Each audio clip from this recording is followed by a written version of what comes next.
દહેજ SEZ2 વિસ્તારમાં આવેલી રોહા ડાયકેમ પ્રાઇવેટ લિમિટેડમાંથી નીકળેલો કન્ટામિનેટેડ પ્લાસ્ટિક વેસ્ટ અંકલેશ્વરના નોબલ માર્કેટ વિસ્તારમાં આવેલા ગોડાઉનમાં ઠલવાયો હોવાના આક્ષેપો બાદ ગુજરાત પ્રદૂષણ નિયંત્રણ બોર્ડ હરકતમાં આવ્યું છે.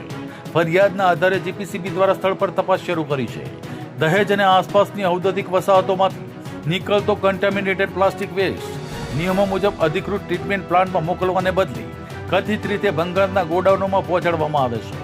અહીં પ્લાસ્ટિકની બિનઅધિકૃત સફાઈ અને ધોવાણ કરવામાં આવતું હોવાના આક્ષેપો પણ થઈ રહ્યા છે. જ્યારે તેમાંથી નીકળતું પ્રદૂષિત પાણી નજીકની ખાડીઓમાં છોડવામાં આવતું હોવાની પણ ફરિયાદો ઉઠવા પામી છે.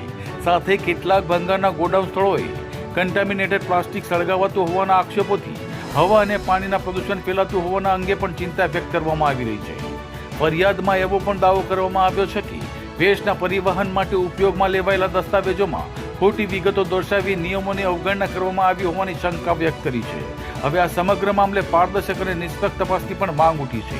પ્રકૃતિ સુરક્ષા મંડળના હરેશભાઈએ જણાવ્યું હતું કે અગાઉ આમલાખાડી પ્રદૂષણ કેસમાં પણ આ જ વિસ્તારના ગોડાઉન સામે કાર્યવાહી થઈ હતી. તેમ છતાં ફરી આવા આક્ષેપો સામે આવતા અગાઉની કાર્યવાહી કેટલી અસરકારક રહી તે અંગે પણ સવાલો ઉભા થયા છે.